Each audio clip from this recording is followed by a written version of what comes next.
Hello friends, welcome है आपका अपने यूट्यूब चैनल विनायक वाइब्स में। दिल दहला देने वाली श्रद्धा मर्डर केस की कहानी सुनते ही पैरों तले ज़मीन खिसक जाती है। आफताब ने श्रद्धा का मर्डर किया। मर्डर करके उनकी बॉडी को 35 टुकड़ों में काट कर, छोटे छोटे टुकड़ों में काट कर उसको फ्रिज के अंदर रखा। उसके बाद रोज़ाना एक एक टुकड़े को बैग में भरकर दिल्ली के छतरपुर के अलग अलग इलाके में, छतरपुर के जंगलों में फेंकता था।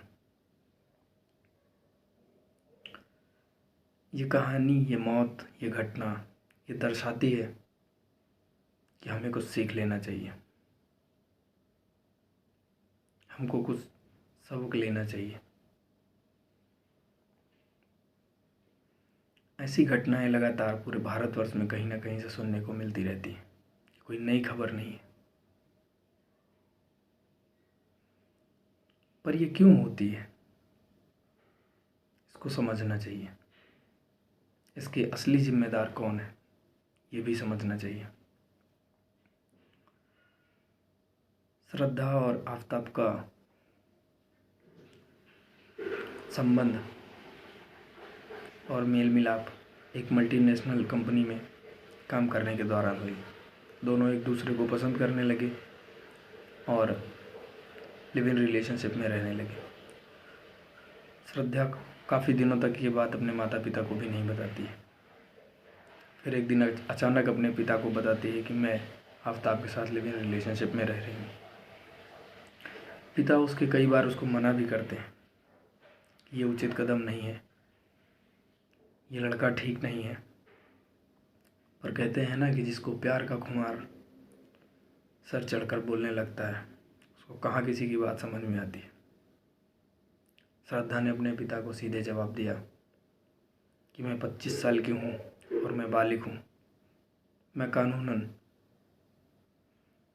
अपने ज़िंदगी के फैसले खुद ले सकती हूँ। मुंबई में ये दोनों रहते थे। उसके बाद ऋषिकेश घूमने गए। ऋषिकेश घूमकर ये लोग छतरपुर में एक फ़्लैट लेके, दिल्ली के छतरपुर में एक फ़्लैट लेके वहाँ निवास करने लगे। आए दिन श्रद्धा और आफताब के बीच लड़ाइयाँ होती रहती थी, पर श्रद्धा ने इस सब चीज़ों को हमेशा नज़रअंदाज किया। पर एक दिन लड़ाई इस कदर छिड़ी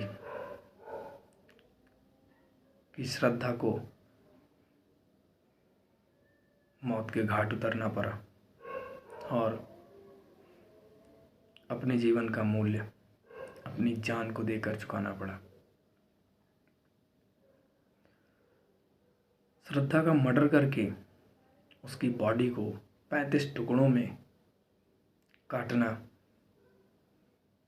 अपने आप में एक बेहद बुरी नीयत को दर्शाता है। इसलिए समाज की सभी बच्चियों, बहन बेटियों से निवेदन है, किसी भी अब्दुल हामिद, किसी भी कसाई के जाल में ना फंसें। अपने जीवन के फैसले खुद ले सकते हैं, बालिग हो सकते हैं, अच्छी बात है, पर माँ बाप की बातों को भी ध्यान में रखें, उनको सुनें। कई बार माँ बाप के फैसले, माँ बाप के बताए हुए रास्ते आपको अच्छे नहीं लगेंगे, पर वो आपके जीवन के लिए बहुत ही उपयोगी होंगे। काश श्रद्धा अपने पिता की बात को मान लेती तो आज वो जिंदा होती। काश श्रद्धा के विवाह के लिए वो 36 गुण मिलाए गए होते तो श्रद्धा की बॉडी के 35 टुकड़े नहीं हुए होते। अभी भी समय है, अभी भी वक्त है। उन सभी बच्चियों से निवेदन है, उन सभी बहनों से निवेदन है कि वो जागरूक हों, हर घटना से कुछ ना कुछ सीखें और अपने आप को सेफ रखें। किसी के बहकावे में ना आए, किसी के जाल में ना फंसे। ये दुनिया में कोई किसी का नहीं होता, ये आप समझे। 18 मई 2022 को हुई ये घटना 4 महीने तक कभी किसी को पता तक नहीं लगती कि श्रद्धा का क्या हुआ। श्रद्धा के परिवार वाले परेशान पिता जब दिल्ली पहुंचते हैं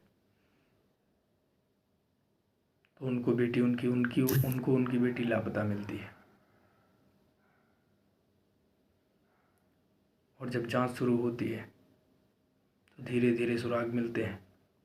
आफताब पकड़ा जाता है, उससे पूछताछ होती है और फिर पता चलता है कि आफताब ही श्रद्धा का हत्यारा है। और ये हत्या इतने शांति तरीके से की गई, इतने सुनियोजित तरीके से की गई कि इस घटना की भनक पड़ोसी तक को नहीं लगती।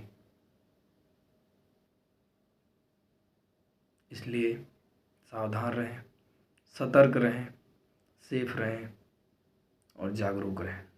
जय हिंद।